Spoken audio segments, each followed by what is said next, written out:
and this corruption that has besieged the country for so long. And the people appointed to be effective prosecutors of the law, the Attorney General, who seems to be a ghost, and the DPP, who carries out her duties with less zeal and seem to be covering the backsides of government officials. You cannot carry on this way any longer.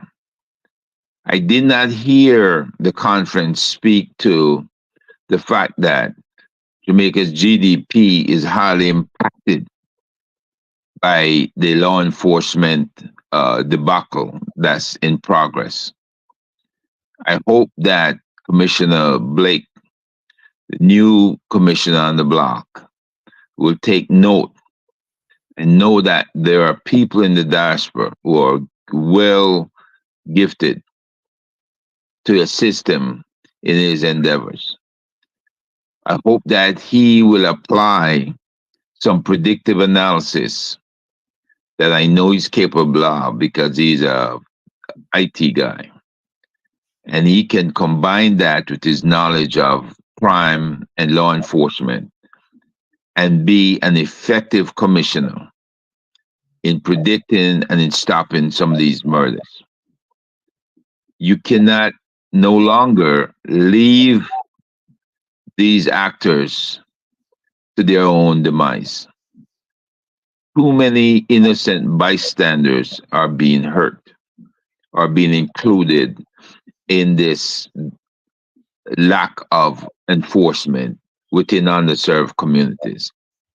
We can no longer ignore those people, and I'm hoping that your uh, choice of foot patrols and enhanced patrols in underserved communities will be a reality. You don't need to form any special group to do that. You just need to get all of these officers sitting up in offices on the backsides, not doing a whole lot. Get them out onto the street, target the zones where crime is being impacted, and get these people working as police officers again. Walking the beat, talking to merchants, talking to people, doing the things that are necessary, and to get them to be on the side of people once more. People don't trust the police force, and they won't trust you until you reach out hands across the island to embrace them as our own, as our people. And I realize that things are going to be difficult in applying these uh, community policing tactics, but it's a necessary tactic to win our neighborhoods back again. And if we can get all Jamaicans supporting your local police stations, ensuring that the promises made by the government since 2008 to renovate police stations become a reality. That we don't see police stations out in the middle of a swimming pool, that we don't see officers being rained on, that we don't see officers pushing broken down vehicles. And I might add the fire department at that. With all the monies that the US has given to the efforts at law enforcement, we should never have been short on cars. We bought a bunch of motorcycles, and we don't see too many motorcycles ridden by police officers on the roads. We know that there's traffic enforcement, but what about patrols in underserved communities? That is a missing element. I only want to be able to address the future. I know Mr. Rattigan will probably get a more detailed overview of things to you. But we have to begin the process to make our neighborhoods whole and to get monies into the various parts of the community, helping with business, helping with the fact that the diaspora has been $3.5 billion annually in this effort in keeping families afloat. We can't no longer classify jobs with these guys using the squeegee and windshield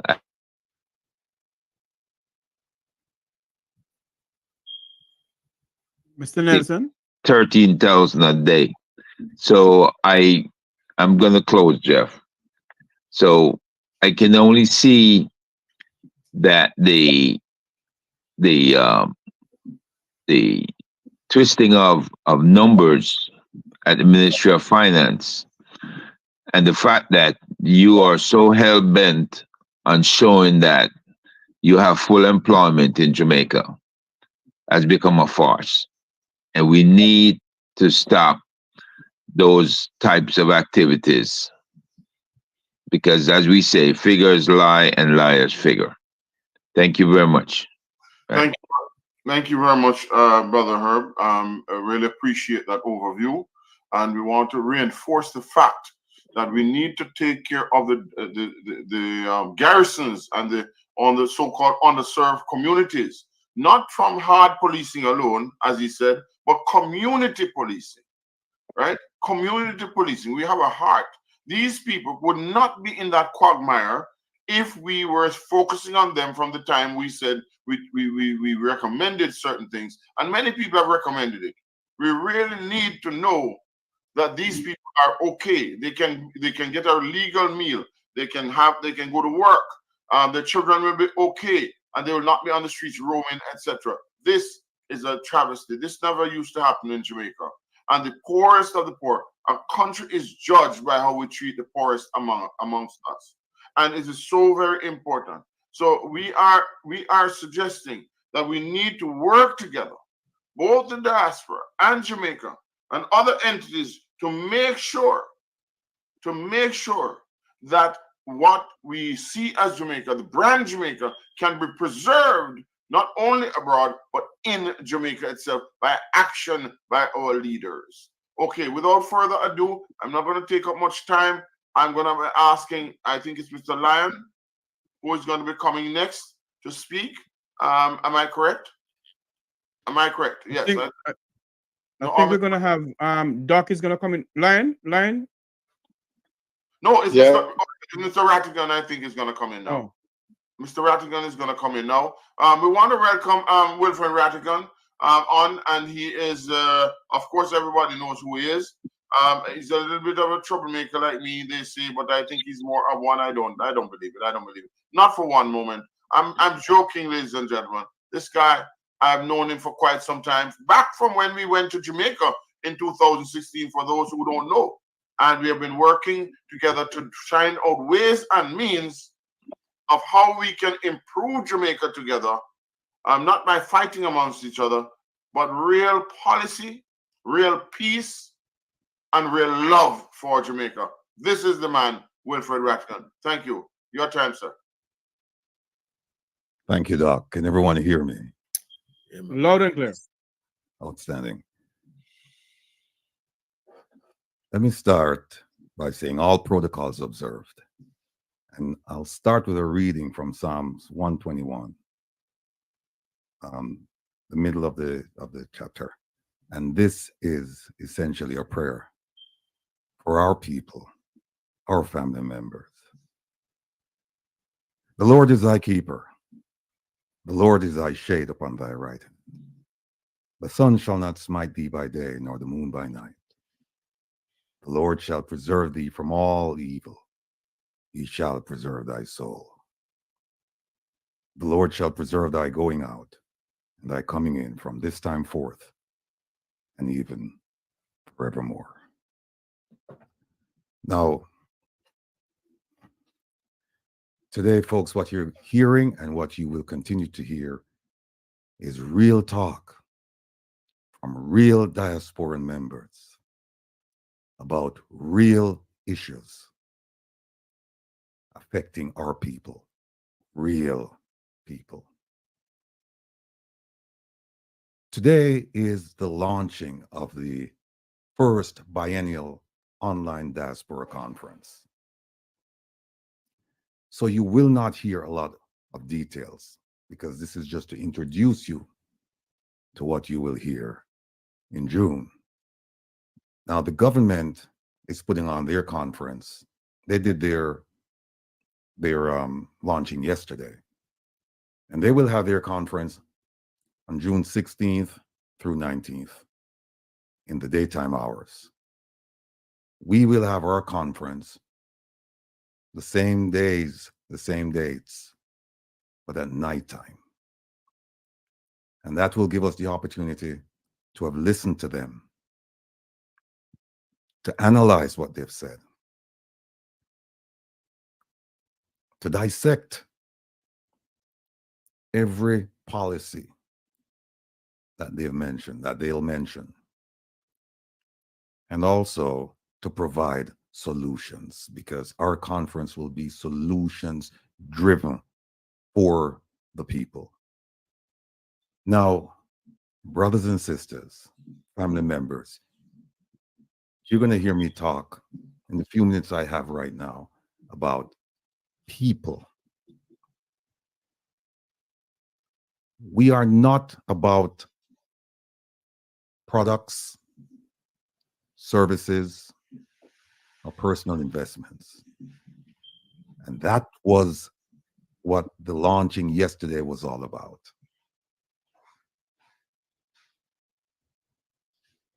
We have come today, as my good friend Lion would say, with lightning and thunder, and of course, earthquake. Because what we're saying is earth shattering. We are passionate about our people. We are desirous of having our people live a peaceful life, of living productive lives, not lives beset by poverty. And so what I'd like to do at this point is to take you through what I heard yesterday and to reinforce my point that people, if you have not made arrangements, if you have made arrangements to attend the conference in June in Jamaica, Montego Bay, Jamaica, cancel your plans. And if you are thinking of going, do not go. I'm going to give you the reasons why. Now, yesterday,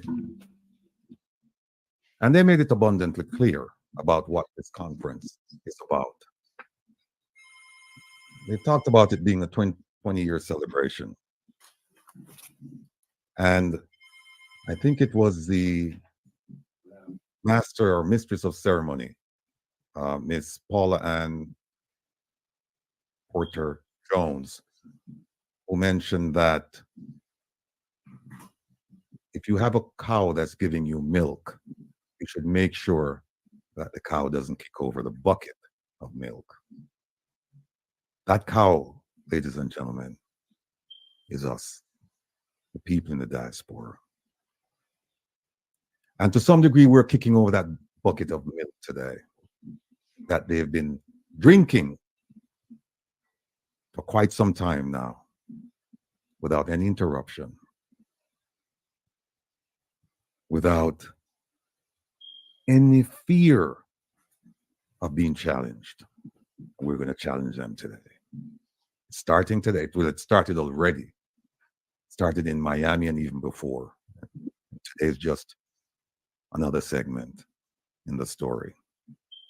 Now, the minister, the junior minister, he started out by saying that in involving or introducing, talking about his platinum partners. Those partners do not include our poor. They do not include the poverty-stricken, they include their friends. They're well-heeled, well-to-do friends.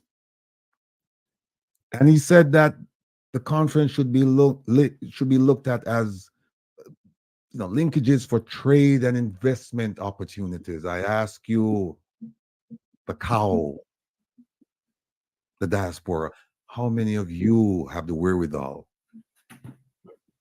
to go to a conference and establish trade and investment linkages? Not very many of you. In fact, very few. He also said it was to foster collaboration. What kind of collaboration? I'll leave him aside. The next speaker was Mr. Courtney Campbell from the VM Group. I think he's chair of this event that they're planning. And he called the diaspora a movement. Movement, not an organization, a movement. And you know why, folks? Because it's not legally recognized. And we're asking them to legally recognize that organization that belongs to us, doesn't belong to them. Although, based on the terms of reference, they occupy 3 by the minister himself. But anyway, Mr. Campbell said there are 10 reasons why we should all flock to Montego Bay in June for the conference. And I'll read the 10 reasons to you. The first one, he said, Montego Bay. We should go because it's in Montego Bay. Folks, you don't have to go to a conference to go to Montego Bay. That's one of the most ridiculous reasons I've ever heard to attend a diaspora conference. It's because it's been held in Montego Bay. You can go to Montego Bay any time of the year on your own. And in fact, I would say if you have made plans to go to the conference, cancel going to the conference. You should still go to Jamaica. Go visit your family. Go visit your friends. Support the Jamaican economy, but do not support this illegitimate organization or movement, as they call it. So the first one was Montego Bay. The second one was to spend time in Jamaica. You can do that without going to a conference, ladies and gentlemen. And by the way, for the conference, here's what you have to do. Remember, it's your conference. And they have invited you to their conference. They who? The people who guide and direct the movement. And who are they? The government of Jamaica. And here's what you have to do to attend your conference. You're going to have to come up with the airline ticket, transportation, ground transportation, hotel accommodations, food.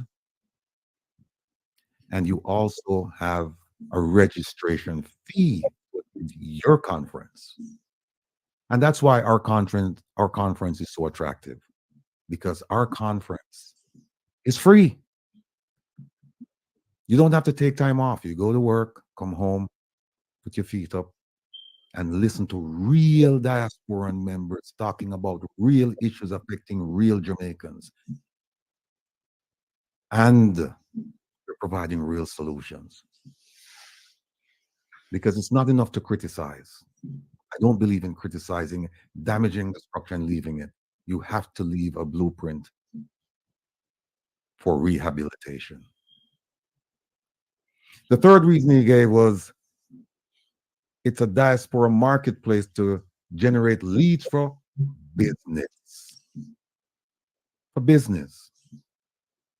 The fourth was to visit the arts and crafts market.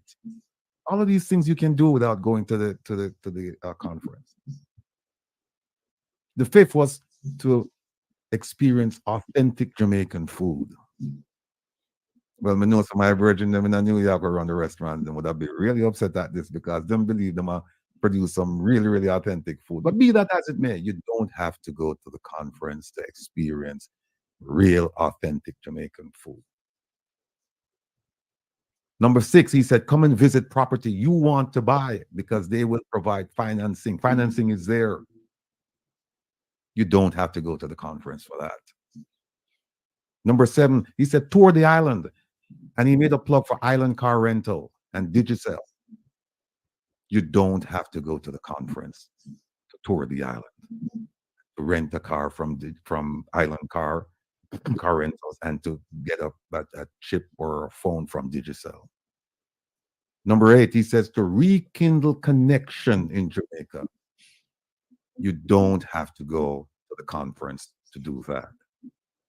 Number 9 should be reason number 1, family. Number 9 is the conference agenda.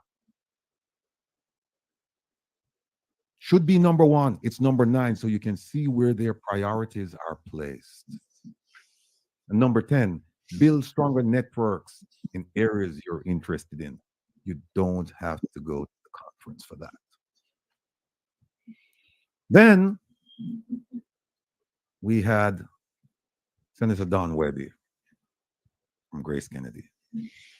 And he joked about the previous speaker not mentioning Grace products. And he talked about collaboration, innovation, and solidarity. Talked about the diaspora fostering peace, productivity, and youth empowerment. And he also said it's never been a better time for diaspora to invest in our country. Invest in our country.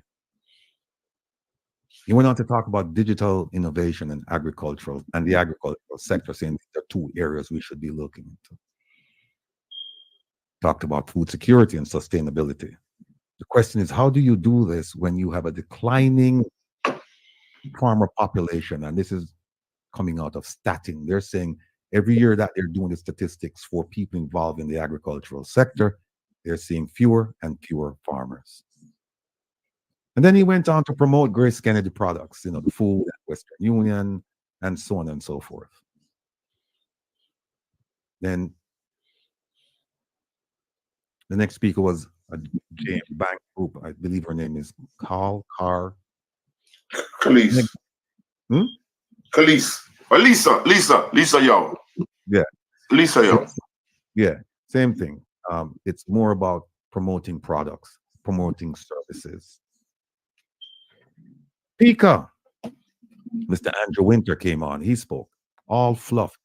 If you notice, folks, he never once talked about the problem, a vexing problem regarding passports in the diaspora. He never talked about that. How many of you in the diaspora have applied for a passport and you've waited months and months? In fact, some of you have waited more than a year to get your passport. He never addressed that issue. It's all fluff. Jampro came on, Mrs.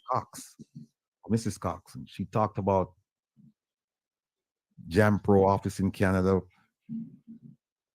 was closed and it's now reopened and so on and so forth. The one thing she never talked about was farm workers issue in Canada. Never addressed that, because keep in mind, it may not be in their portfolio, but remember, they said they're applying a whole of government approach. That means every government agency and ministry, every single one of them is involved and responsible to ensure that brand Jamaica is preserved and that Jamaicans are treated fairly overseas. In fact, that's in their terms of reference, and it's also in the diaspora national policy. She was followed by Mr. Hendrickson, National Bakery. I think the mistress of ceremony called it Continental Bakery. But he came on and he was talking again about products in the diaspora community. Digicel came after him, Mr. Parkinson. Again, more products. He talked about diaspora engagement, but in terms of products. Digital business opportunities in the local economy. And the last partner, legacy partner, I believe, or platinum partner, was Mr. Parks from Island Car Rental. More advertising about a product. So folks, you see where I'm going with this. We want to hear about housing or the lack thereof. We want to hear about health, the declining state of the health sector in Jamaica. We want to hear about Jamaica being having one of the highest murder rates in the world. And what plans do we have to address that? We want to hear about the declining rate of education in Jamaica. We want to hear about poverty in Jamaica, what's being done to stem the increase in poverty. We want to hear about infrastructure, water, roads, electricity, energy. These are some of the things we would like to hear about. But instead, what we heard about was products, services, and investments. No care at all for the people who are suffering. None. We on this platform cannot stand idly by while they promote and peddle the wares of their friends, their well-to-do friends, while the masses suffer under the strain of trying to survive on a minimum wage of 13,000 Jamaican dollars per week. It's unfair. It's unjust. It's abominable. It's intolerable. And we have to do something about it. Now, our something is this. We are going, as I mentioned, we're going to have our conference. And our conference is going to pick apart all the things that they've been feeding you. Like, for example, oh, I forgot. How could I forget? The Minister of Foreign Affairs and Foreign Trade, my favorite minister, the Honorable Kamina Johnson Smith, dubbed a Pina by the Ghanaians. She was the last person to speak. And she said, among other things, we plan this conference with you in mind. We, meaning the Ministry of Foreign Affairs and Foreign Trade and the government of Jamaica, plan this conference with you in mind. Where is the diaspora presence? This conference should be planned by the diaspora with the government in mind. The organization should be a standalone organization composed of diasporan members who are ready, willing, and able to engage the government regarding diasporan issues and issues concerning the welfare and well-being of Jamaicans living in Jamaica. Period. End of story. So they've invited us to our conference. And one of the things she talked about this Global Jamaica Diaspora Council, Youth Council, as well as the other councils. And she said, oh, we have an election process, and there are 30 members. And if you didn't know this, you would simply think that every single member is elected. And that would be a mistake, because most of the members are appointed by whom? By the government of Jamaica.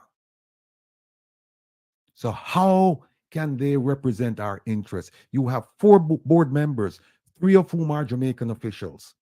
You have 30 members, most of whom are appointed by the government of Jamaica. Don't you see the connection? They cannot speak for us. They will never speak for us. We will never succumb to that.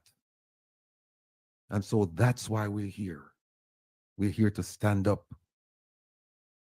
not only for the people in the diaspora, but for the people in Jamaica. And I can tell you this. I consider myself a young man, vibrant, hopeful.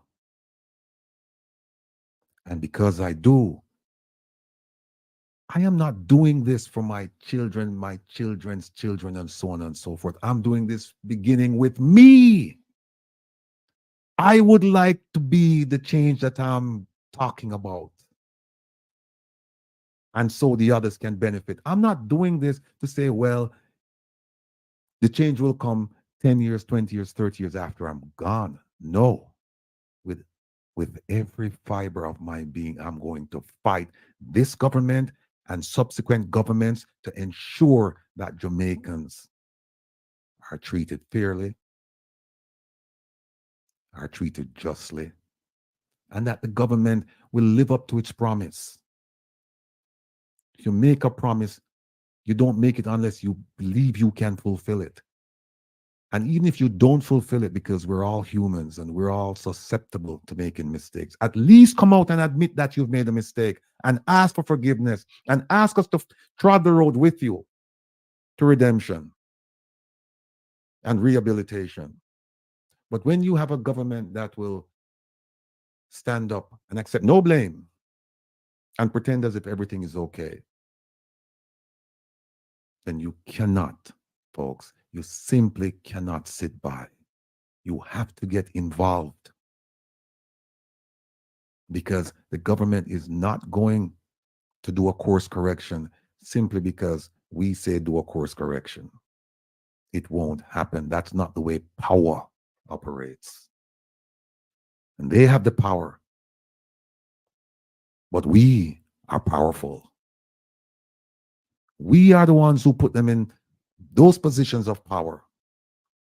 And therefore, we are the ones who will have to remove them, because they will not abdicate positions of power. So Jamaicans, the choice is yours. A year and a half from now, we will have an election. And you will have to decide. And when you do decide, think about this. Are you better off when the promises were made? Or are you better off now that the promises have not been fulfilled? Thank you very much. I thank Wilfred Radigan, retired FBI agent, for coming on. Dr. Francis, over to you. Unmute your mic for us, please. Yes. Thank you very much, Mr. Tavares. I hope you're ready to speak in a short while. Are you, Mr. Tavares? You going to speak? I'll yield to my distinguished Sir Lion. I know that. But before, let me just tell you, I want to thank you. And many people have been texting and saying they're thanking you for opening those doors, Mr. Ratigan, and my brother before Herb. Opening those doors. We left them because we want everybody to know that this is not a one-man pony thing. Everyone is involved in this, and we care about Jamaica, and we love Jamaica. At Jamaica, we're born and bred, and we'll be all Jamaicans whenever we're dead. Let me make it quite clear that what Mr. Ratigan just announced is not something we made up. It was a draft called the Jamaica Diaspora Policy. Stand by, Mr. Lyon. The National Diaspora Policy is on the page of the Ministry of Foreign Affairs and in the GIS. And a part reads like this. The National Diaspora Policy seeks to provide a framework for maximizing the value of diaspora contributions to Jamaica's development, while at the same time addressing issues and concerns of the diaspora and assisting them to live in harmony and to prosper in countries where they and their descendants reside. And I hope, and it doesn't say Jamaica, prosper in Jamaica. So I wonder why that was left out, but I happen to be one of those who had signatured it in the past. Ladies and gentlemen, the diaspora is integral to Jamaica. We are Jamaicans. And what Mr. Ratigan has just told us is that it is our indelible right to defend our country at all over, whether at home or abroad. Those people who now feel that we are the enemy, or they have convinced, people are convincing you that we are the enemy, we don't love Jamaica. They are lying through their teeth. We love Jamaica, and that is why we are doing it. We have done nothing to destroy Jamaica. We want to build it. We want housing. We want our children to have a future, just like I had, just like many of you had. We want a future. It's not only certain people's children that have to have a future. We want our children to have a better Jamaica. So I ask you all, stop let them fool you. Tom drunk, but Tom the fool. We're not stupid. You understand me? And I want you to listen more to on one or more of our speakers who has an indelible mark on what are the prospects and the conditions in Jamaica and why we love you and we want to work with every man jack in Jamaica, bar none. And we want the people out there killing people for money. Your time will come. We are not going to allow it and we're not going to support it. Right? The government must provide opportunities for you to go away from those activities. And we all will join hands with you. And we have offered it in the past and you have refused it. And we have the information to prove what I'm saying right now. No joke. So without further ado, I am going to give you the man with the big name, Brother Lion. Your time. You're on the move. Go ahead, sir. Great and marvelous are thy works, Lord God Almighty. Just and true are thy ways, O thou King of saints. Who shall not fear thee and glorify thy name? For thou, Yah, art holy, and there is none but thee. Brother Rattigan, I tell you, I just took the baton a while ago from Psalms 121 and carried on to Psalms 90. I bless you, my brother. I bless you as I come on to the platform and I want to talk about our esteemed brethren, Jeffrey Tavares, who has made this platform a springboard for the total liberation of the Jamaican people and those in the diaspora. Brothers, General is not a captain to me, Dr. Rupert.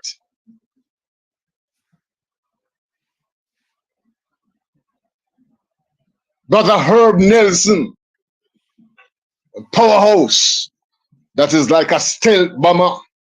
You're better than B2.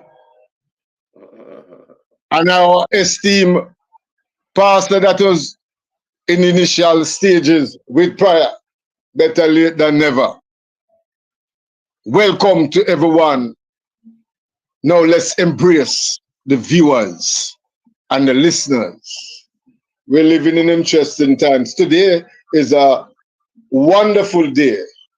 If you notice that I have not made mention of one person who was with us previously, and she's taking a little bit of leave, because this is the icing of the greetings and salutations.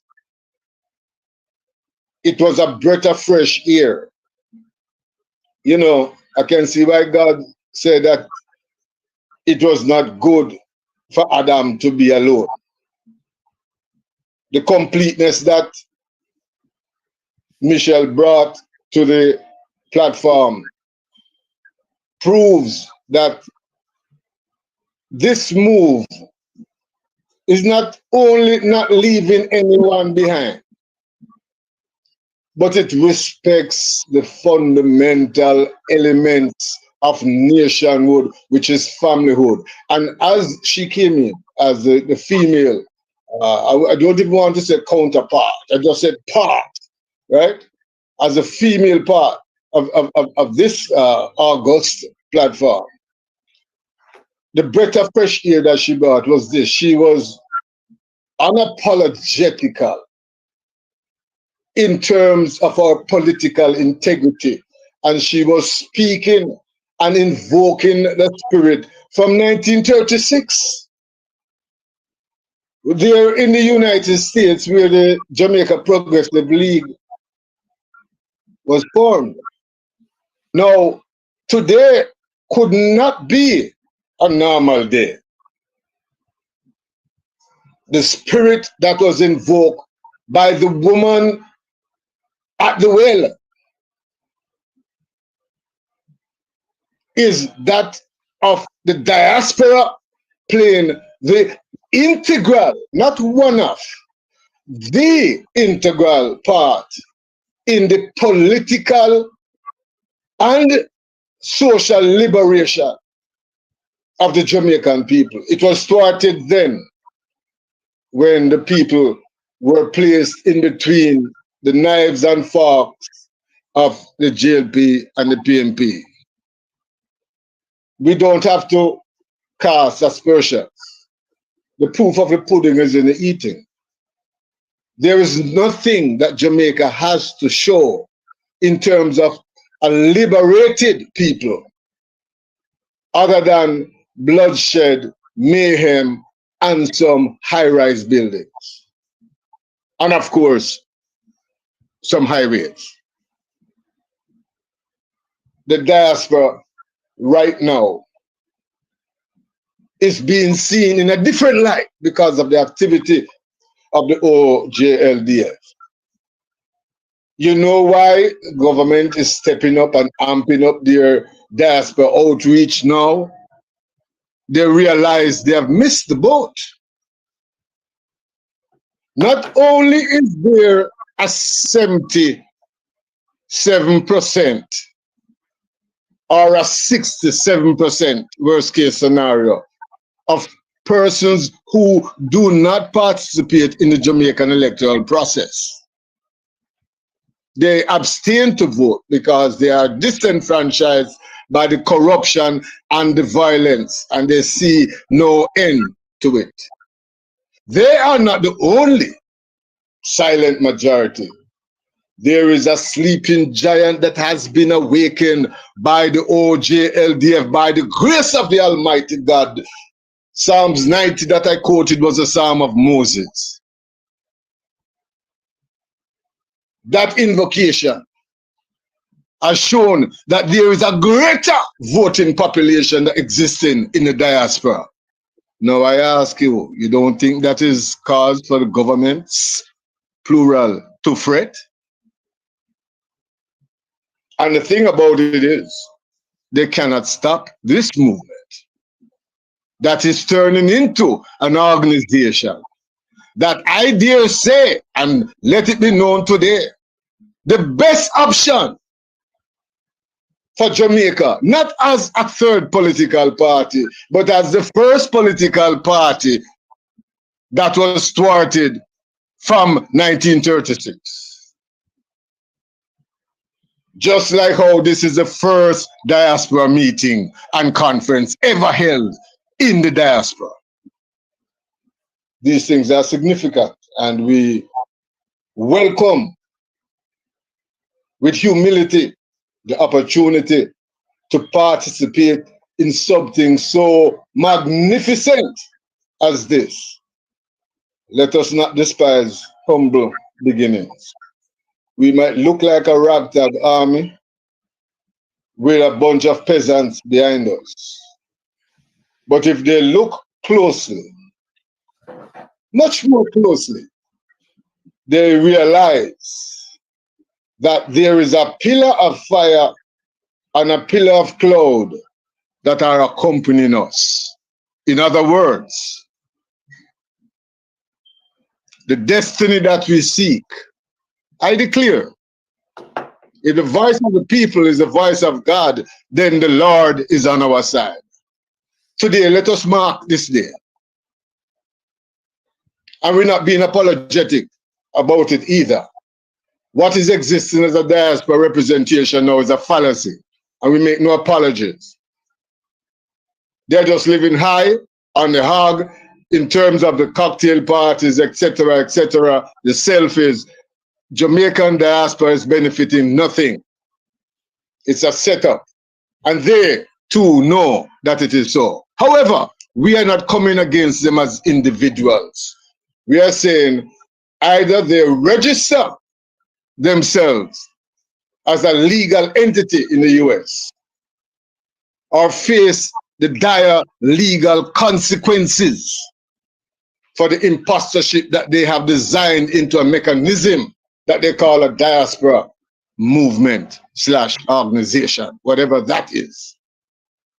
This is a warrant. We are not negotiating from a point of weakness with our hats in our hands, begging Master to try to give us a blind. No, we are talking from a strength and a position of power. because such is knowledge, and we are availing the Jamaican people, those at home and those abroad, of this knowledge, that once they exercise it, there is no power that can prevent them.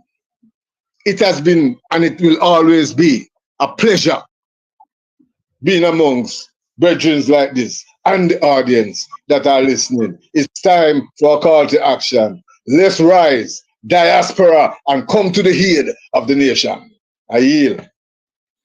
Good. Thank you very much, Brother Land, for those stirring words of truth and we're being aware of what is going to happen in the future. The future is in our hands. The future is like what we're saying. We want peace and harmony and collaboration, cooperation. That is what we need. And so I am telling you that we should find other persons, tell them to come back home, tell them to work with us, tell them to, speak to all and sundry as to how we can build Jamaica, both at home and abroad. It's so very important. We need the support, though, from everyone in the government and everybody in civil society to work with us to see if we can make sure that Jamaica under God will certainly continue to be the best Jamaica that we can. We have some issues. We have some issues with our young people. They know it and we know it. But we have to go back to the roots, work with them, because the children are our future. We cannot afford to let them go. We cannot let them run just around us. We have to take back the reins. Take back the reins, as was said earlier, very, very eloquently. So I want to go now and say to those persons out there, please do the research and embolden others, talk to others about it. Now we're going to have the penultimate speaker is going to be Mr. Jeffrey Tavares. He's going to bring greetings. I want to thank him most sincerely for having put this platform together to make sure that we are now sharing what we know and what have you. And I want to thank Mr. Rattigan for so expressly putting on hold, leaving no holds barred at all. And ladies and gentlemen, this is but the kata. The load is but to come. There are many more like us. For those of you, some people call us the dirty 30. Oh, I don't know about that. That you better make it a dirty 50,000. Ladies and gentlemen, you are going to see what is going to happen. Some people say we are not trying to talk to. That is not true. We have even sent them a second letter. Oh, we didn't tell you that, did we? We have sent a second letter inviting them. Okay, you said we didn't do it. We do it the wrong way the first time. Now we sent it the right way, and they still have not responded. So what more you want us to do? Eh? The buck carry bucket to the well one day, the bottom must drop out. Right? We must feed our conscience, ladies and gentlemen. We must do what is right. So based upon those remarks, I'm going to give Mr. Jeffrey Tavares, the maker of this platform, to yours is the stage to continue. Thank you.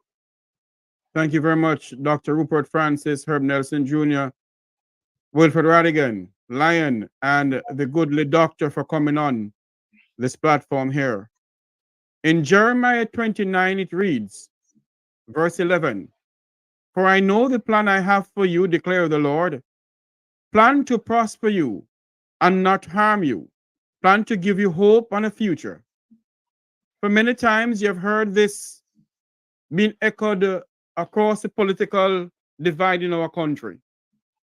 For many times you have heard this echoed by the Governor General, by the Prime Minister, by those who I call the Vumvavon, the Vumvavi of society.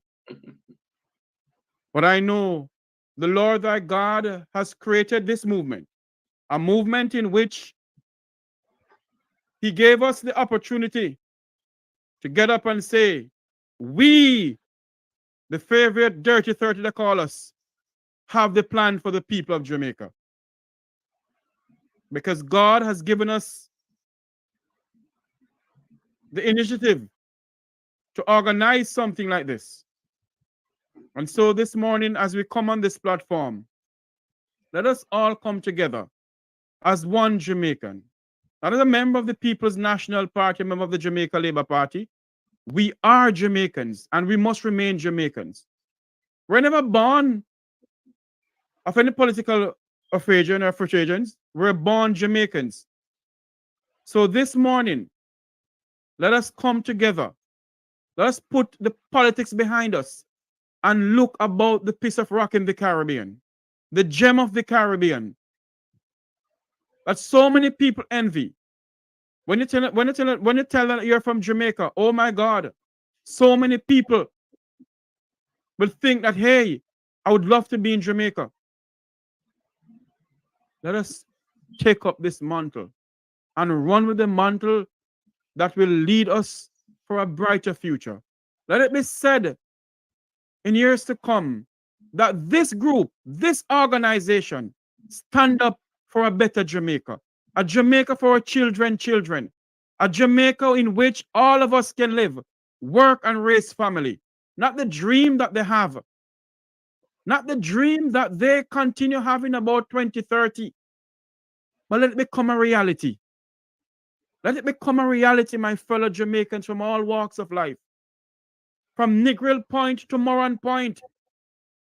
Yes, we can make Jamaica a better place. Yes, we can make Jamaica a peacefuler place.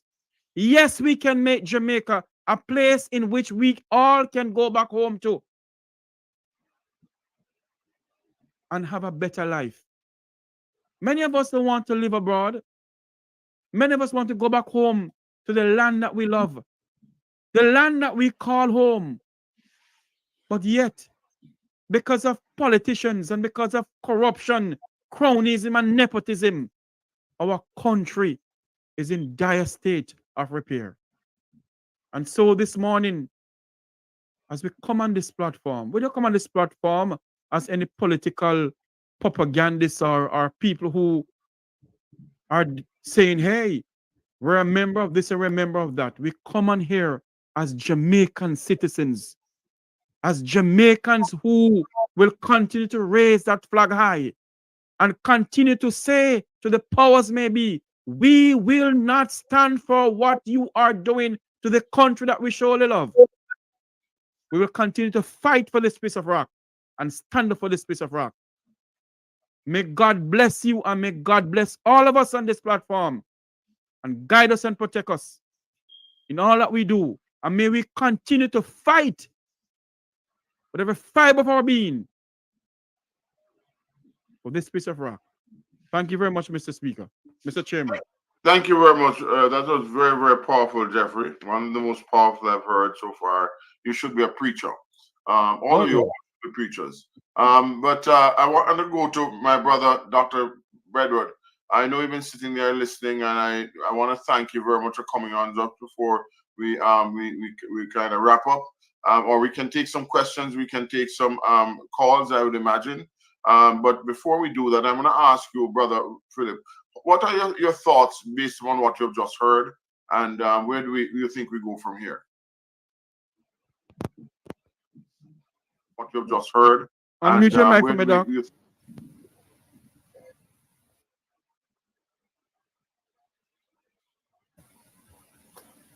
So unmute. Are you hearing me now? Yes. Loud and clear from Negril Point to Moran Point. All in God's house hearing you. Right, sir. Well, good afternoon again. I'm happy to be here. I'm listening to all your esteemed brothers talking about a beloved country in Jamaica and the challenges we're having as a diaspora to actually engage the Jamaican government in a favorable way to have more involvement of us in the whole Jamaican affairs as it relates to policy and politics. I use the word involvement because I have sat at the tables with them. I was on the EGC, a little of our diaspora task force, and I challenged them then about stop using the word engagement and use involvement. Engagement is a politically correct word. Involvement is when you have us not only at the door but inside, sitting on the table, so we can be part and parcel of the whole planning. They have refused to do so to date. So they go about and plan among themselves to harness the resources for the betterment of themselves. not so much to grow the country. If we look at 2019 through the 2023, we have been able to send back over almost $18 billion to Jamaica in that short time. We increased 2020 by a whopping 42%. We were the ones who bridged the gap. When there was no new money coming in, no investment or anything, we in the diaspora stepped up and increased remittance by 42% in 2020. And in 2021, we increased by a bit. That's World Bank figure by an additional 23%. So over that 2-year period, we increased remittances by 65%. And moving from $2.45 million to over $4 billion. And so the Government Bank of Jamaica commended us then, and because when they thought that they would have sunk, we were the ones who were helping them to ride the tide, and so their success was heavily dependent on us. However, all they care about is the money, to get more money from us, while the infrastructure. I look at Jamaica, and when it comes to education, primary education, it said that 30% of the primary students, that cohort cannot read; they are literate. I want to go about the new high schools and the performance. It is 80% of them. 80% of the high school students are in the new high schools, and 80% of them are failing. So when you look at education in particular, we have a big challenge. Jamaica ranked 2 out of 177 countries when it comes to brain drain. Between 2010 and 2019, what 269 people left Jamaica. That's 2019. After COVID, we have had maybe another 100 plus to 120,000. So when you look at the number of people, I'm talking about professionals leaving Jamaica, we see a gap when it comes to brain drain. Yet when they're in Jamaica and they want to procure services, us in the diaspora were never considered. So what we need to do now, we're looking forward, is to ensure that we can bring them to the table to have the kind of dialogue to talk about an integration, not an engagement where they see themselves just want the money and we can go sit on the sideline, but to ensure that as Jamaicans, we have more resources than them. I'll go further and tell you that 53% of our Jamaicans who came here are homeowners. That's a whopping of almost 500,000, not to mention those who were born here. It's more than that. So when you look at equity, our home ownership value between $150 and $250 billion that we're sitting on. That if they engage us in a meaningful way, and we ourselves see that we can come together, have a centralized system to relate to them, we know that we can move way ahead in terms of having a better Jamaica, where all of us are involved and all of us can share to the building of Jamaica, and not those who think that they're the ones who have the reign. And thank you, my brother. I really appreciate that so far, and we're running amok, right? But thank you very much for your thoughts. They're very insightful. The figures that you gave us, I hope everybody. Somebody wrote that we should be coming back to Jamaica to do this and do that. Let me make it something. Sometimes I'm wondering if Jamaicans really listen. I wonder if they really listen, or some may not be able to understand what they read or what have you. But I'm telling you, my friends, that we do a lot in Jamaica, but we don't have to have a song and dance. Many of you say you've never heard of the Jamaica Diaspora Crime Intervention and Prevention Task Force. And right around you, we're doing things, but we don't let everybody know what we're doing. We don't do it because we know what is going to happen, right? They're going to throw cold water on it. And we have been there. We have done, everyone in this platform has been in a room with hired people. And they say, yes, we're going to do it. And then they throw the thing in file 13. Had they listened to us, even briefly, we gave them a solution to the gang, a safer city, to the gang problems. We gave it to them. We wrote it out. And I will say to you, the only minister that paid any attention during this 10-year period is Montague.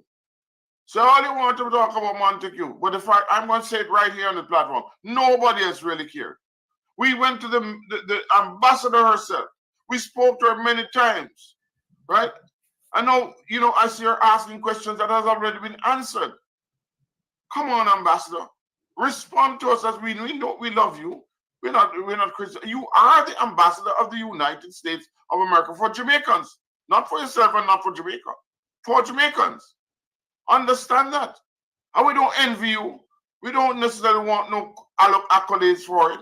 All we are saying is, please do what you have to do and make it right. I'm now going to see if we can open the lines a little bit before we close to anybody who wants to ask a question or call in. Is that okay, Mr.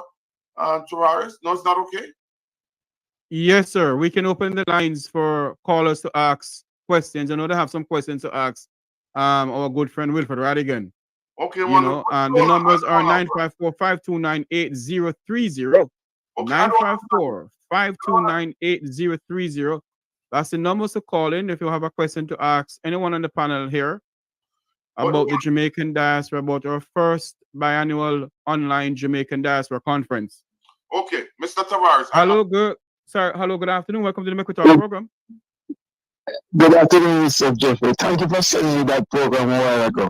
Yes, sir. I want to ask those diaspora that was at that press conference or that meeting, what is the objective of a diaspora to any country? When I look at the African, their primary is health, education, crime. Those are the primary things for the African diaspora. Yes. Those are the primary. When I listen to what Mr. Ratigan read, those people primary is to get the richer at the back of the diaspora. That can't be a diaspora. A diaspora is to help the worthless as opposed to a diaspora. I came out small and my mother get by from 5 to share to get our village. I don't know if in those days you remember those days. Mm-hmm. You never sent for the rich people. They are sent for the poor people.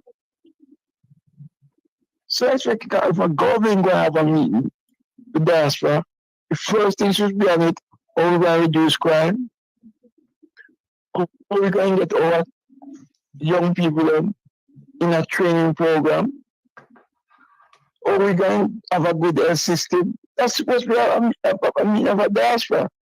That's supposed to be your program for talk about. It can't be about car rental company, vehicle company, food company. That can't right. That can't right. I expect we have a dance guy going to have somebody from the Ministry of Security. When there is star something, you're going to have them. You're going to have the doctor, head of the Doctor Association, the Minister of Health, head of the JTA, the Minister of Education. Those are the people who have a talk to the diaspora. Am I telling a lie, Mr. Tavares? I'll tell you something, sir. Those people who have an authority in our country, they believe that they're above us and we're beneath them, sir. They don't speak to us. They speak to the people of the Vumvava and the Vumvavi, the people of the effluence of society, the people who is in Grace Kennedy and all those people who had there yesterday. 2 letters has been written to the Jamaican ambassador, not a response from none of them, not even from the Ministry of Foreign Affairs, sir. But those people are people export to America, all of them. If you look at them, if you're going to export to America, Mm-hmm. if you look at all of them, right? The other year, nobody talk about how can we flying to the hospital. We don't even like those people. If we didn't know those people is there, that don't make sense. That's why I want to hear from the diaspora them. Hold on for me, sir. That was part of. Hold on for me, sir. Dr. Francis, respond to you. Please go ahead, Dr. Francis. I just want to respond to you, my friend. We got it. We know it. Listen to me. I am glad for the call and to make them understand that they should be looking out. The program is ridiculous. The program, in a sense, is just about what they can do in Jamaica and come and have a nice time. We can go and have a nice time. We don't want this. We want our people, all our people, to have a nice time. Good roads, water, housing, good education, good food for the children so that they can learn in school. We want all those things, but we can't make it happen. We have tried. We have paperwork to show, and they ignore us. Just a little while ago, I saw a post. Talk to the ambassador privately. I sent her a private email, and when she don't answer me, I make it public. Okay, and I mean we do it. Well, as I got to wrap up now, Mr. Francis, and thank you, but I'm not disappointed. Even the visit that went, right? They're not for the poor, that's right for the poor. As I said, when I was growing up, boys I come to my mother, she give it to our whole village. All right, sir. Right? So it can't be done to sir. Thank you. You're welcome. You're welcome. Mr. Rattigan, you want to comment to what the caller just said, sir? Or the question the caller has been talking about that, No, the caller is completely correct. This is about high financing. It's about selling products, providing services, investments, so on and so forth. Somebody mentioned in the chat, and Doc referred to it, about the ambassador. I am not one to hold back simply because of somebody's position, and not criticize. When you have an ambassador who's going to come out and say that the people who demonstrated in Miami, they're responsible for the enhanced travel advisory without any evidence whatsoever, that is wrong. I don't see people calling her out for that, right? In fact, the U.S. government, shortly after she did that, they said, Madam Ambassador, you're completely off your rocker. They said, we're doing it because of the health sector in Jamaica. Health. And we have shown video after video after video showing how critical, how dire the health services in Jamaica. So, and also, if you look at the way she conducts herself, whenever there is a Let's Connect meeting, there are certain people she will not call on. You cannot be an ambassador and display those types of tendencies. You cannot. You cannot be an ambassador and relinquish your position to the diaspora, asking them to call the State Department, asking them to write the State Department to do something about the travel advisory. That is your job. And if I were Prime Minister, the moment that those words came out of your mouth, you would be recalled, because it means you have become an abject failure. Abject failure. And we cannot have failure. We cannot have failures at this level. We cannot. She's been here 8 years for this stint. She was here previously, but she's been here now since 2016. Yes. And we don't have a lot to show for it. I mean, and you're talking to somebody who has been to all the cocktail parties. I've been on the diplomatic circuit, not only here in the US, but abroad. And I know what is required of our diplomats. I know what is required of other diplomats. And here what we have a fashion show masquerading as a diplomat. We have an ambassador who's more concerned about her hairstyle than about passports for the people. We have an ambassador who cares more about her perception than about the reality being faced by the diaspora. So I have no use for people who would come and with their ridiculous statements that the ambassador is this and the ambassador is that. If you think the ambassador is all of that, then maybe you should go there and have her change her ways. But I am unafraid to deal with people who would make statements like that, because I say they're useless. Yes. And they should join the pack following the ambassador. And in fact, some of those same people, they're saying, oh, some of those same people, and I see them in the chat. Hold on 1 second, Jeffrey, because my blood are boil now. I have to say what they're on my mind.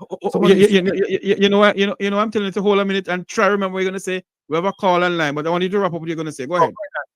No, all right. Yeah, some of these same people, they come out and they said, oh, we shouldn't vote in the diaspora because we don't live in Jamaica. How ridiculous. How ridiculous. Lady, you should be ashamed of yourself. You shouldn't even come on this platform. Because if you're the Jamaican Constitution says if you're a Jamaican, you have the right to vote.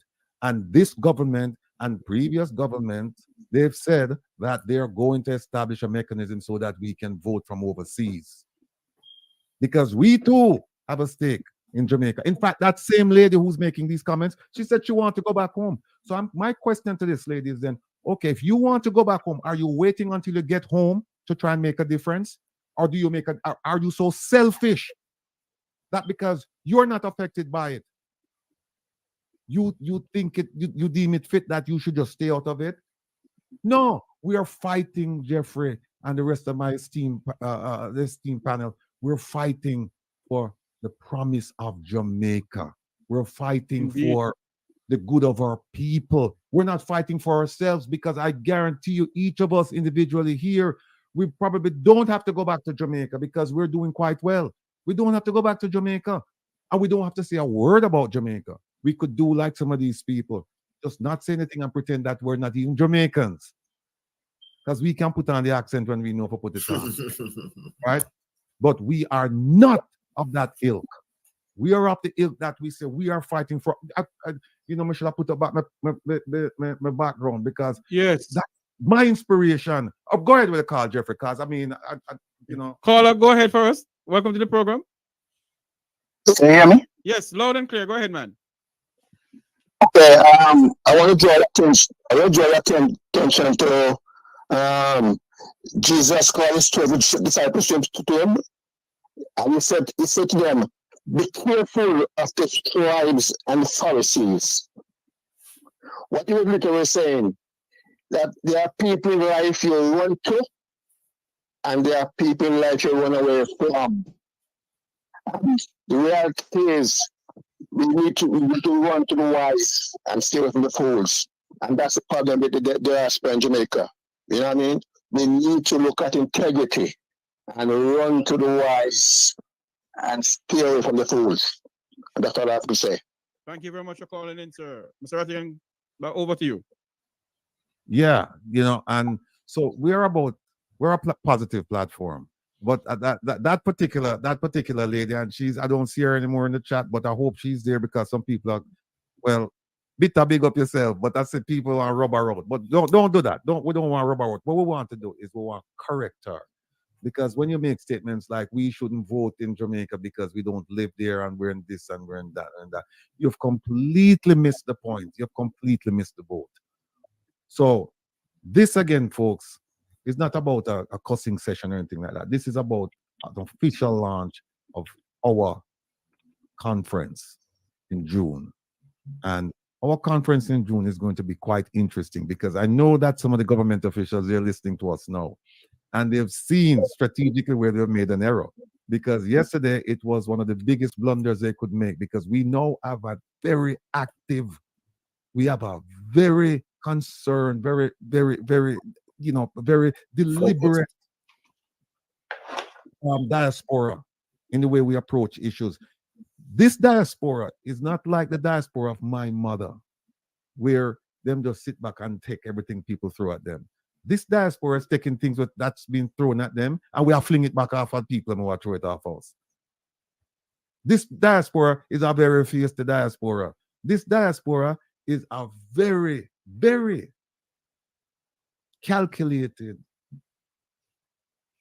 diaspora, in the sense that we not take no talk. We will admit when we're wrong. We will give people their props when they're right. But when people wrong, we're not gonna sit down here so and walk behind them and big them up, because guess what?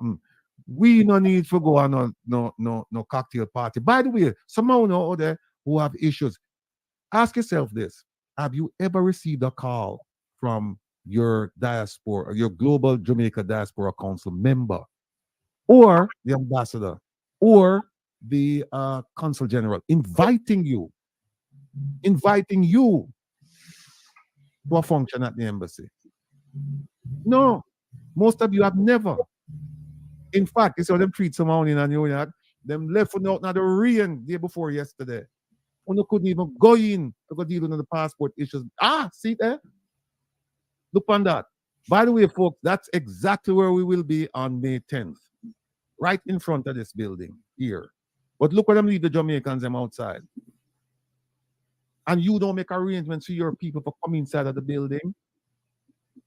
You don't make arrangements that say, hey, we lease this space and therefore we have to work here. So we have to make arrangements so people will come in.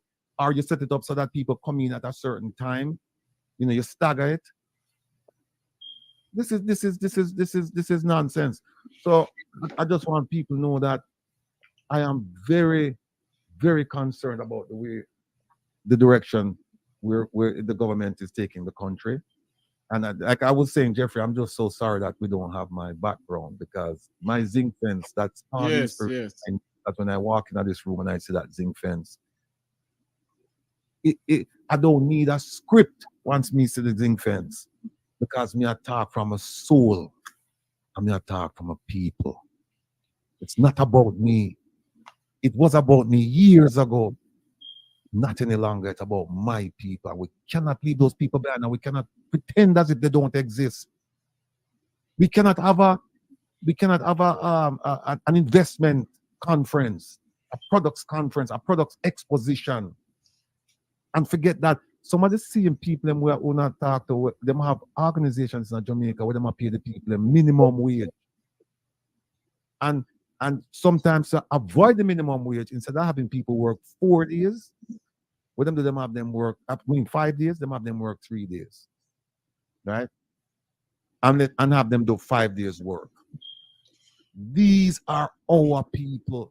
Somebody mentioned in the thing also that Grace Kennedy, take a look at a Grace Kennedy product if you get a chance. And you are likely to find that that product was not Made in Jamaica. Packaged in Jamaica, produced in Jamaica. You're likely to find it somewhere else. It's Thailand, Cambodia, Vietnam, whatever, somewhere else. So all I have to say is, folks, avoid that conference like the plague. Come to our conference, because at our conference, you're going to hear, let me just tell you about the conference. Yes, the Magnitsky. I'm not going to hear about the Magnitsky too. At our conference, what the format will be like this. We will have speakers that can address the topic raised by government. So you see what we're doing? We're forcing them now to deal with the issues, because if we're not there, guess what you're going to hear? You're going to hear a lot of talk about investments, products, services. That's what you're going to hear. We don't want that. We want to hear about corruption, poverty, crime, housing, health, roads, those are the things we want to hear about. Those are the things that should be on the agenda, that them tell us, say, how are we going to collaborate so that we can eradicate these problems? We can take the yoke from around our people's necks so that everyone will have a chance to live a decent life. Those are the conversations we should be having at the conference, not how them can make a buck off of the backs of our people. And we join into that scheme. So now when we said, no, we're going to talk about these issues, guess what now? Them can come in at the morning and talk about an investment scheme, because that is not helping our people. Them can't come in the morning and talk about selling more grace products, especially when the grace products coming from another country, because that's not helping our people. And we know that corporations don't pay their fair share of taxes.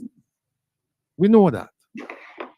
So we are going to be forcing them to deal with the issues because we will be dealing with the issues. And as Lion said, this organization, this meaning their organization, which they call a movement, not a movement. Go back and look at the diaspora policy, look at the terms of reference, and what you will find there, you will find the layout of an organization. You will find things such as voting. You'll find such thing as discipline. You'll find things such as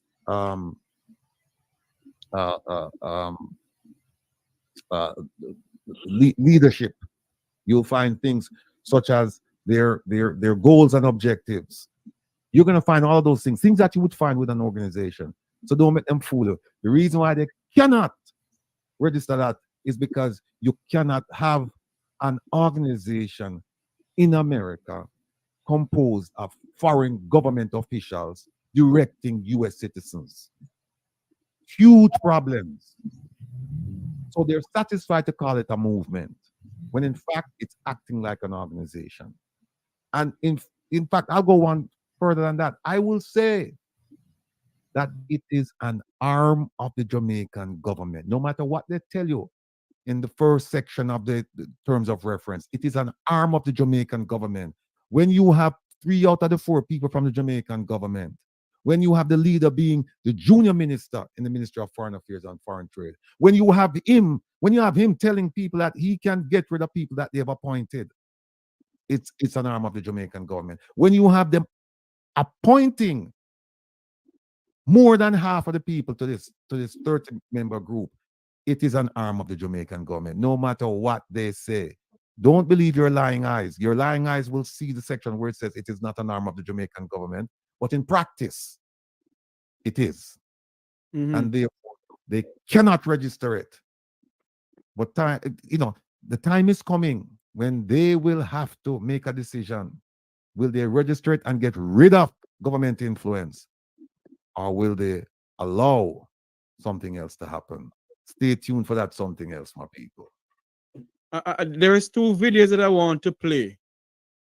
Mr. Rattigan speak about, no, the lady in the chat room said we need to speak to those people. Oh, Lord. One moment, please. Hello, good afternoon. Welcome to the Mekutar program. Good afternoon, Jeffrey. Good afternoon, my brothers and my uncles, Ratty, everybody. God bless you all. Thank you for the wonderful job you are doing. Is it possible that you can let Lion just call a word for me? Manuscript act. Magnitsky I love when him. Yes, I love when him have that punch. Yeah, to it. I want him to say. Lion, unmute your mic and say it for us, please. The Magnitsky Act. Yes. God bless you guys and take care. Thank you very much for calling in, my friend. Thank you for calling in. You're welcome. No, let me explain it, man. Make Lion go into some explanation about Magnitsky. Yes, Lion, go an explanation for us, please. Say that again. Can you explain the Magnitsky Act for us, please? In simple terms, and that's how we like to keep it simple. We don't like the over hyperloaded thing where people can understand clearly. The Magnitsky Act is simply an anti-corruption act that you can use to hold politicians as well as private sector leaders accountable to the point that their assets can be frozen, their authority revoked, as well as their visas to the United States and Britain and Canada, once those participating countries recognize the representation such as the ones that is being made now by the group in the diaspora in particular, as well as supporters in Jamaica. So this Magnitsky Act it is also retroactive. Mean it's not just applying to this year or this administration. It also encompasses an international sphere. It was based off a gentleman who was in the same anti-corruption case, and his surname was Magnitsky. Now, the US formed that particular act so as to enable those like ourselves who want the tool and the equipment to hold governments in particular accountable as far as corruption especially is concerned. I hope I would bring some clarity. Yes. Thank you very much. We're going to play. All right, go Mr. Ortega, let me your mic first. We're not hearing you. Oh, you can't hear me? Can you hear me? Go ahead now. You're saying? No, I was just gonna. Add to a little piece to what my learned brother just said. Yes. Correct. The Magnitsky Act was named after a Russian person who just came across corruption, and he was arrested and beaten and subsequently died. And initially it was for corruption, but now, and for Russia, but it's now applied across the globe for corruption, human rights abuse, and kleptocracy. So if you're engaged in any of those things, and you are, well, it doesn't matter if you have a visa or not, but if you have a visa, your visa will certainly come under scrutiny to be revoked. And depending on what the charge is, if it's kleptocracy or corruption, then your property will be seized. And this is as far as the local politicians in Jamaica are concerned, this is very dangerous. Most of them have never heard of it, and they've read it since Lion started talking about it. They've read it and they've realized that its application could mean the end of what they would consider free reign to do whatever they wanted to do. And for example, you see the gentleman who was released from prison this week, who spent, I think, 40 years without being charged. 42 years. Yeah, that's human rights abuse. That would subject the government, the people in charge of the Ministry of Justice, that would subject them to the Magnitsky Act. And we are going to make sure that particular incident, along with other incidents, are provided to the appropriate components within the US government. Mm-hmm. Because the days of things happening and we're just standing aside and said, oh, it happened, and then it's a 9-day wonder. Those days are over. I mean, if you look at this panel, you see some serious people, some serious people. And we are serious because we're addressing serious issues. And as they say, Yes. it's a desperate times call for desperate measures. Well, serious people have to deal with serious things, and that's where we are. Gentlemen, we're going to wrap up now, but I want to show you 2 videos. One of them is a lady preacher from the Baptist Union in Jamaica. When the lady in the platform said that we must speak to the high-ups of the people who is in influential seats in Jamaica. Listen to what this lady said at the Baptist Union 170-something anniversary. Moses listened, Moses heard, and Moses treated the matter with the respect it deserves. How different from what we see today in leadership, in state and in church. Whether church or society, our leaders are too big to listen to your little petty demand. We don't have any time to hear you. You're not important enough. But time come for us to rid ourselves of the arrogance.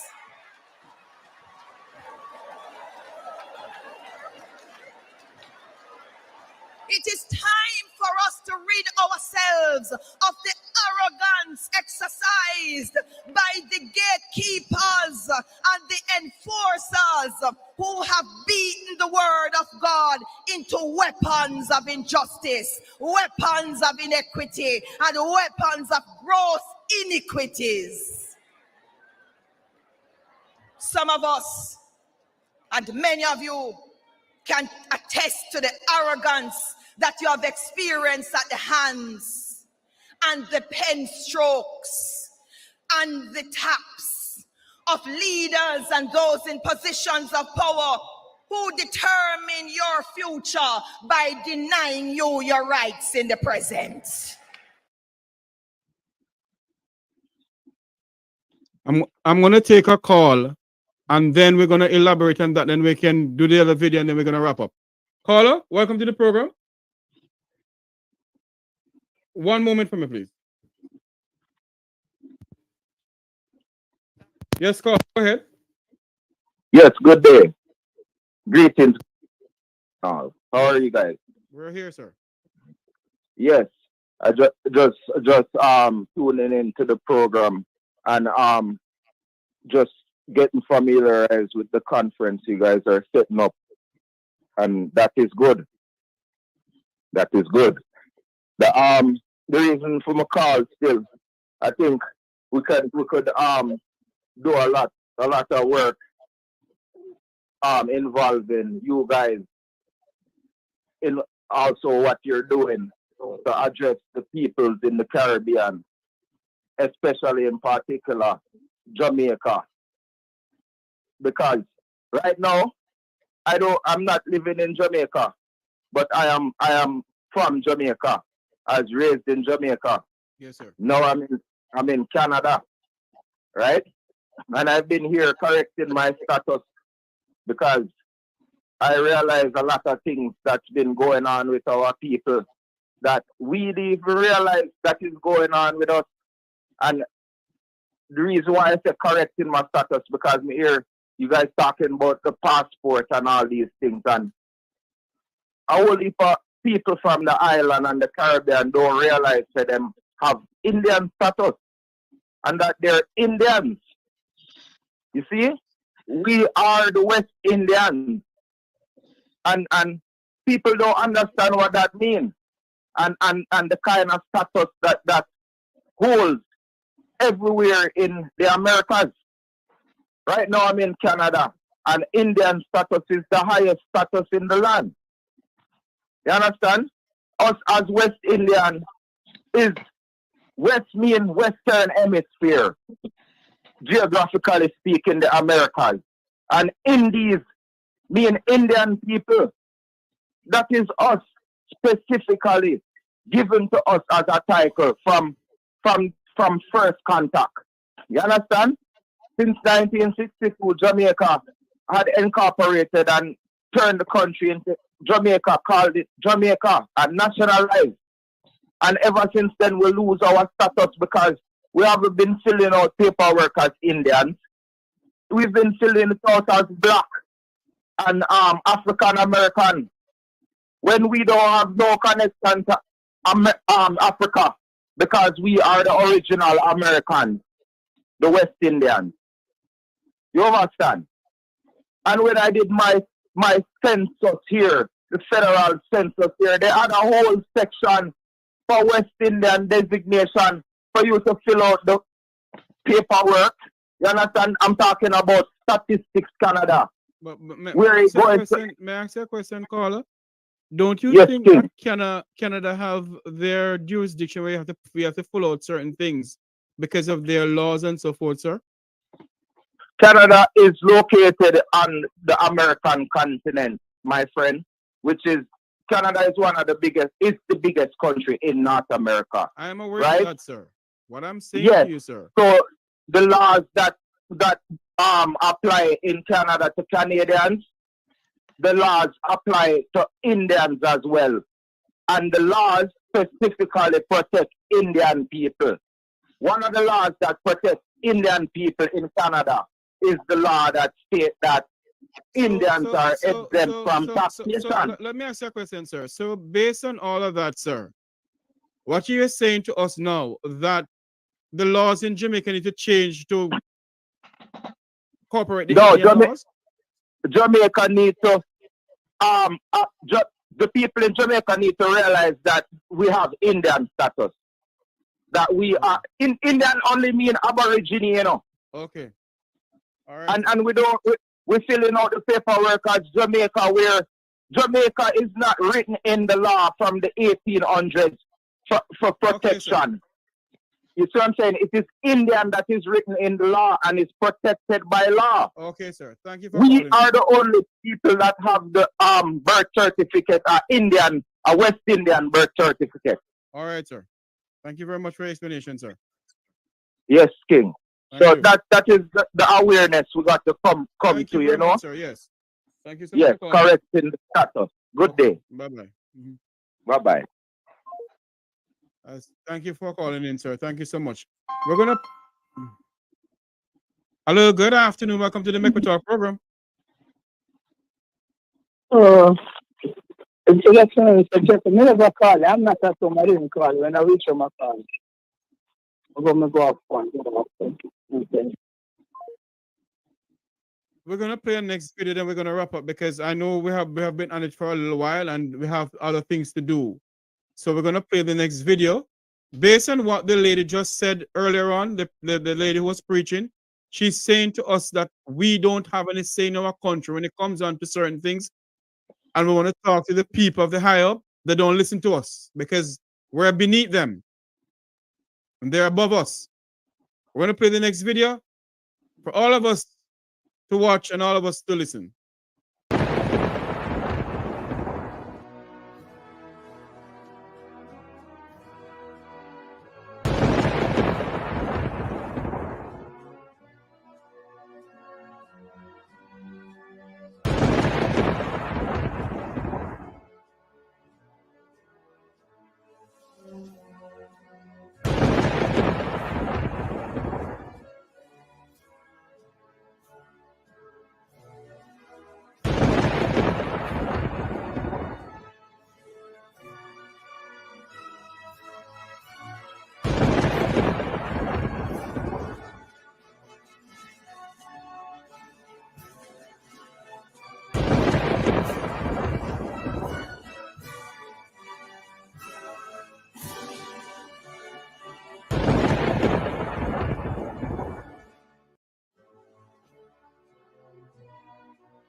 The following is a public service announcement. The Diaspora Crime Intervention and Prevention Task Force and One Jamaica Legal Defense Foundation invite Jamaican patriots and friends in the tri-state area to the second staging of a call to action. Meet us on Friday, May 10th, 9 a.m. to 1 p.m. at Jamaica's Consulate, located at 300 East 42nd Street, corner 2nd Avenue in Manhattan. That's a call to action for Jamaicans and friends of Jamaica who are seeking the best solutions for Jamaica. May 10th at 9 a.m. at the Jamaican Consulate at 42nd Street and 2nd Avenue. Listen to Reason with Radigan Saturdays at 3 p.m. on Reggae Global Radio and YouTube for updates.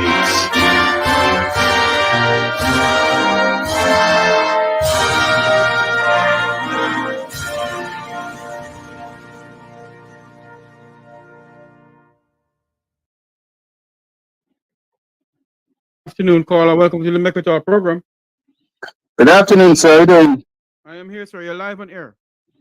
Yeah, I just want to tell you guys, you guys doing a great job because the corruption that has been in Jamaica need to be disclosed, uncovered, and you guys doing an awesome job. And also, I want to ask you for the address where there's going to be the demonstration in Manhattan. One moment for me, Mr. Rattigan. Thank you, sir. One moment, Yes, sir. yes, caller. Good afternoon. The address is it's 300 East 42nd Street. Hold on, just a second. Sorry. Repeat, please. 300 East 42nd Street. But the entrance to the building is on 2nd Avenue. It's right around the corner.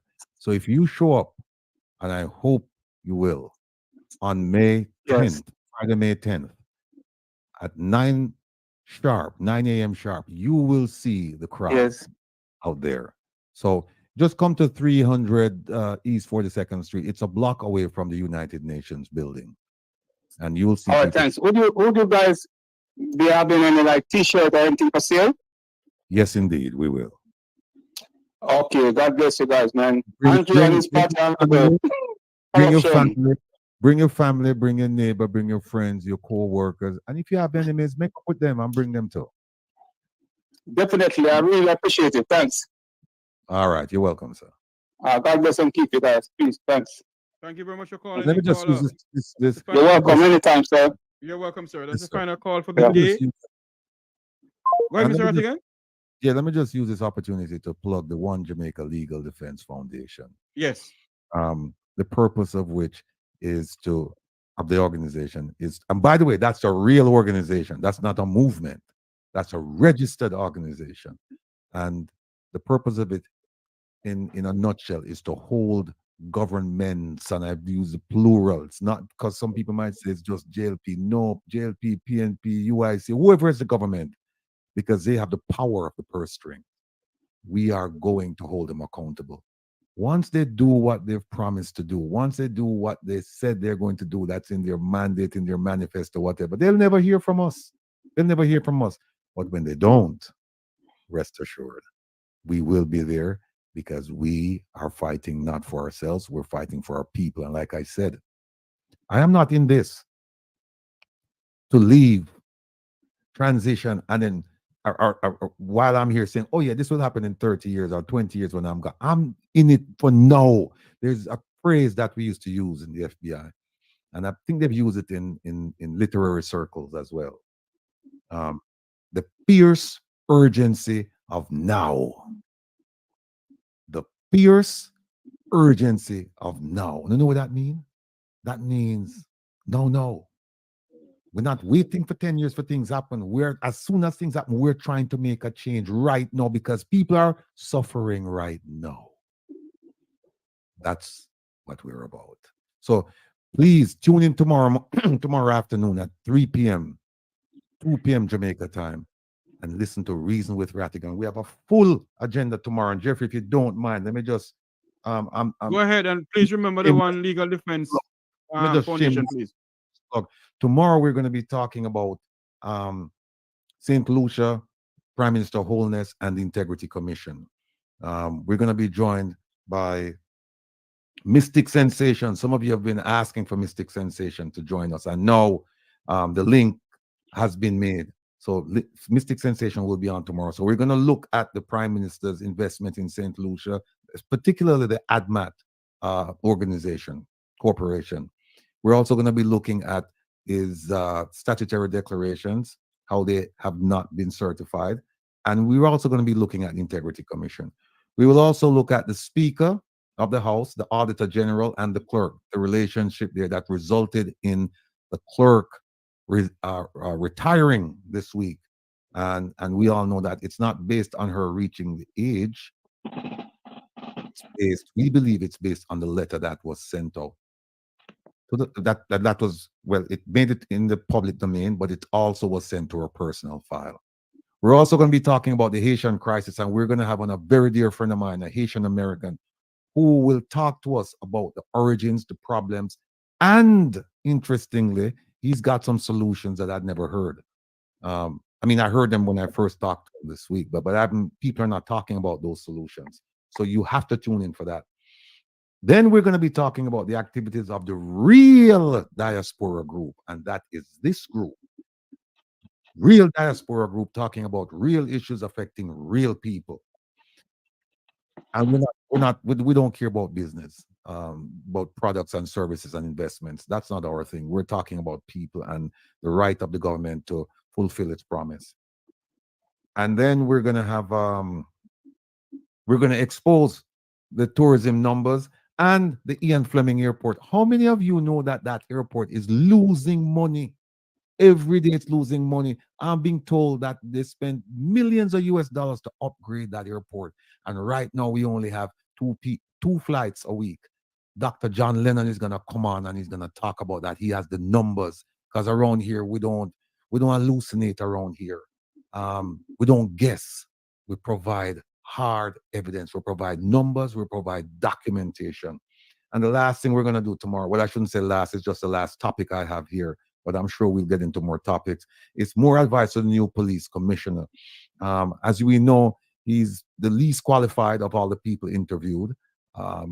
He has a relative, I'm being told, who was former commissioner, but he seems like the kind of person we can work with because we gave him some advice a few weeks ago. We gave him 5 pieces of advice. One of them was to rid himself of the people around him because they're going to undermine him. And so far, he's started doing that. I'm hearing about a few people that he's moved away from his circle because it's just bad news.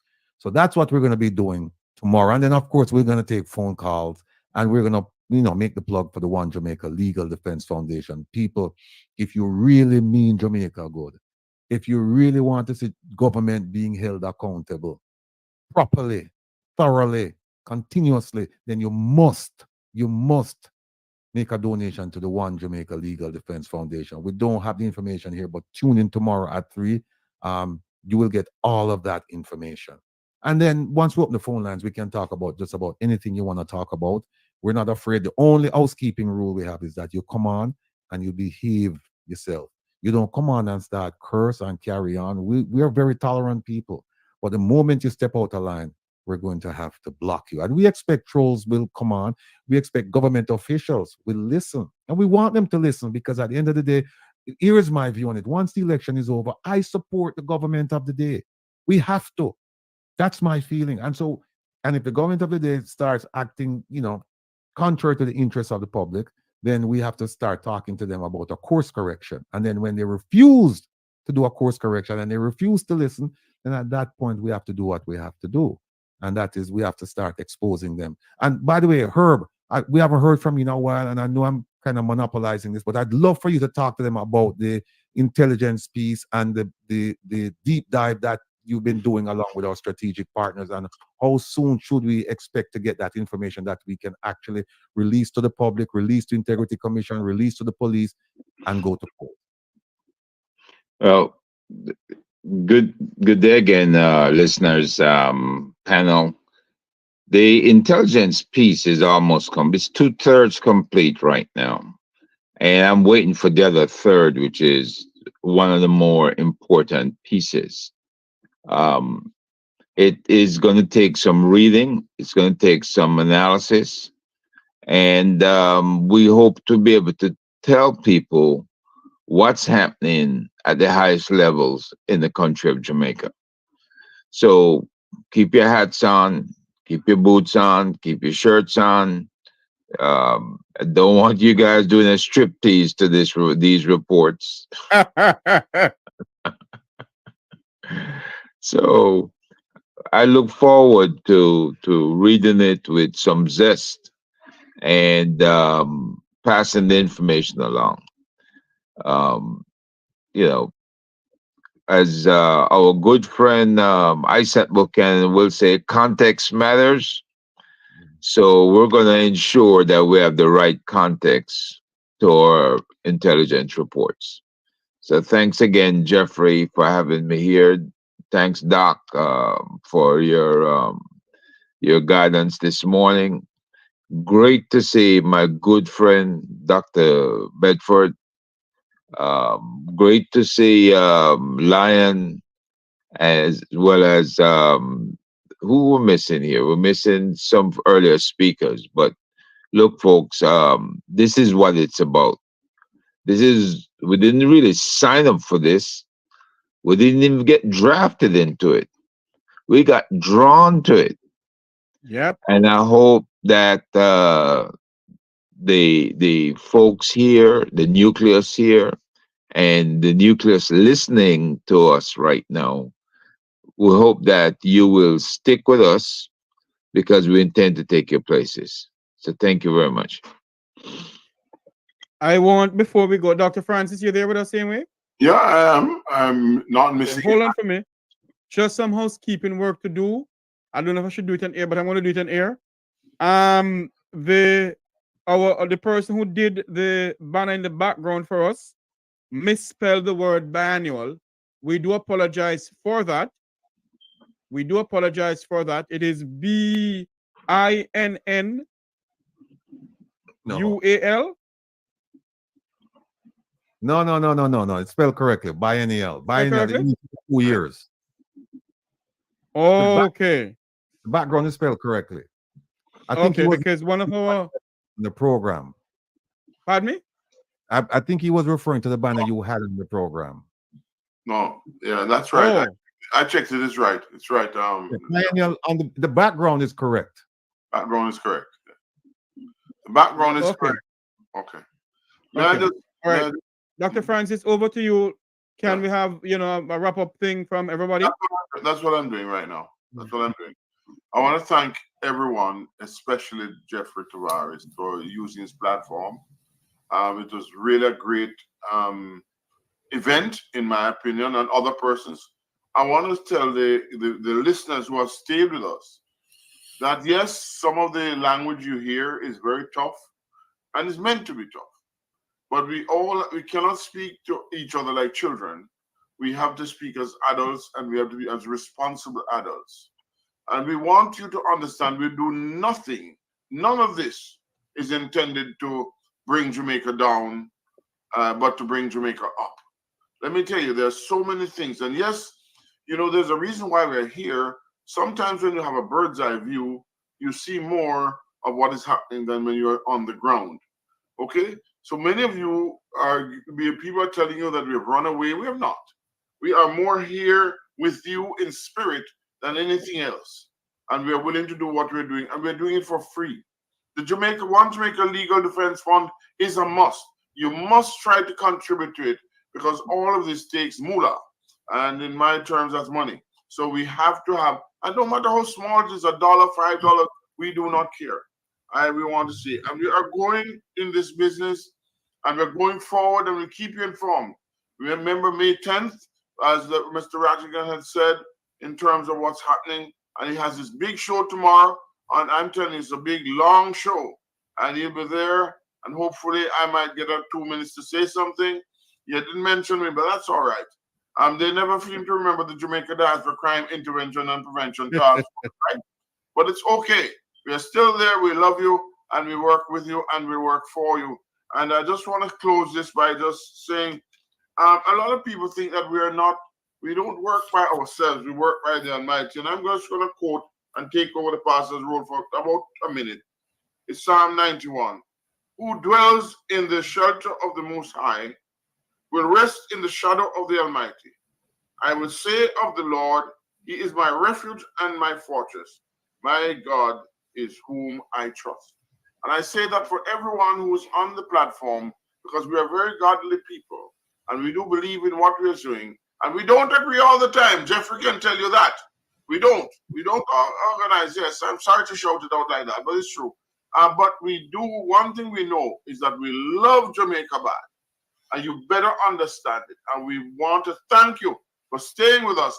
And for those of you, if you have any questions, please call in. Please call in and ask Jeffrey, leave the number, leave whatever, and we will answer your questions or whoever you have a number for. I'm not afraid to give up my number at all. It is 561-809-0855. And of course, you can find me through Jeffrey. Any one of us here will answer. Thank you very much. All right. Oh, well, one more line. What the Magnitsky, that if you take money from somewhere like the United States or wherever to do something in Jamaica and you don't do it, you're going to be in trouble. I think we never make that very, very clear. Yes, if you take money to do something from any government, any of those three governments, you better watch out. Okay? I just want to leave that. Sorry about the bad news, but that's true. Thank you very much, Jeffrey. Thank you, everyone. One love, one heart, one destiny. Irene. Thanks, sir. Remember to like, share, and subscribe to the Make We Talk Jeffrey Tavares YouTube channel. Somebody's saying that we should have Mr. Rattigan say the final piece before we go. Mr. Rattigan, Your final word before you go on this program, sir, and please tell the people to like, share, and subscribe to the channel, sir. Thank you. Go ahead.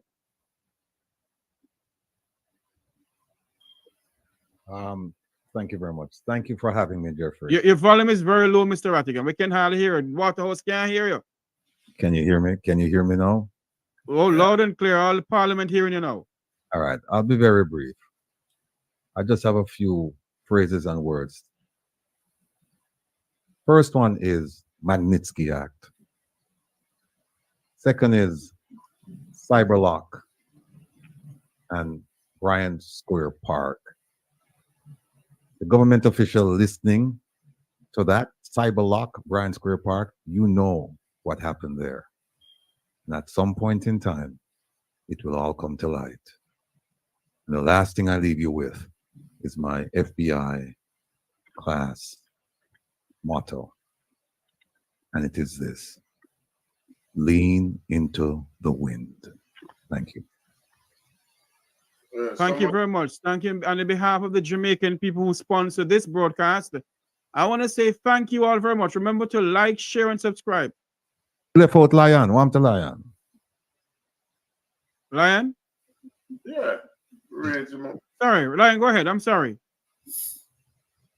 You know, you can't really add much more cement to a mix beyond a certain point.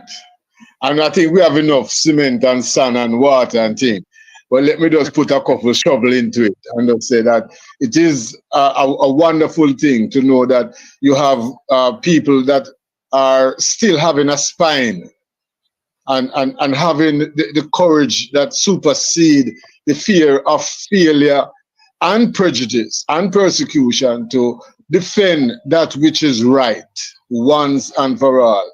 And in that light, I still, and I'm forced by my own conscience and heart to bring to mind Michelle Bowen again, who graced us with her presence, and that balance and that added presence that would help to consolidate us as a family in terms of optics.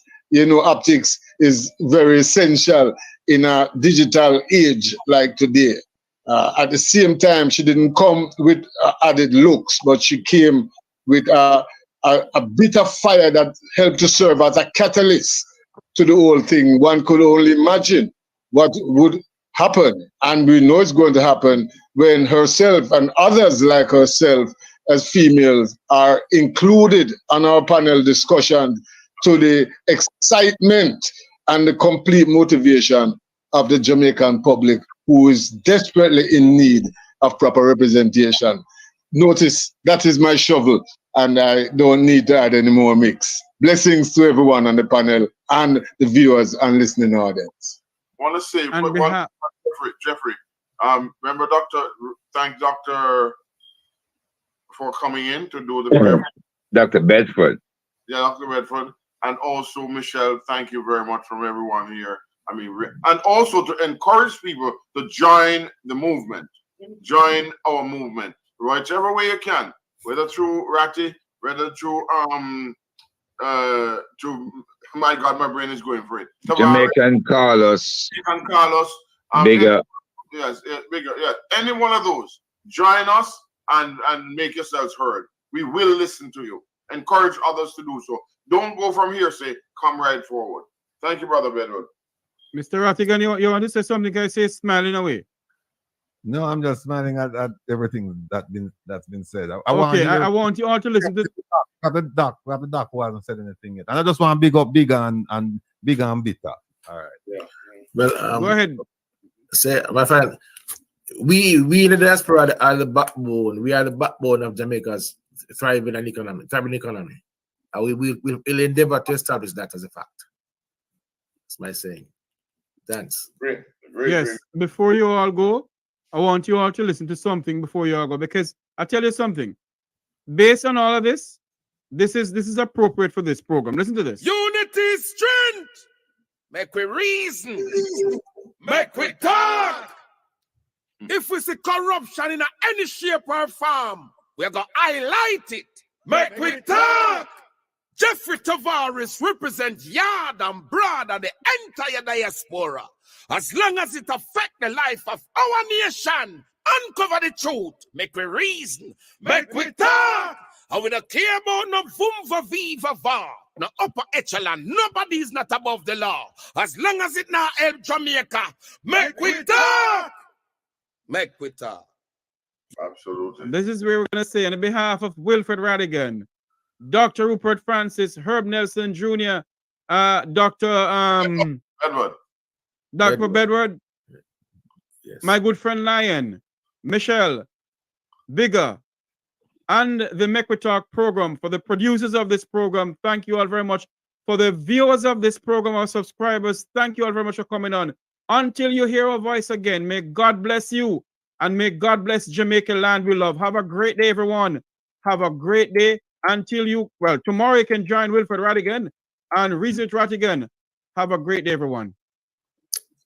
All right. Thank you very much. All right, guys. Okay, guys.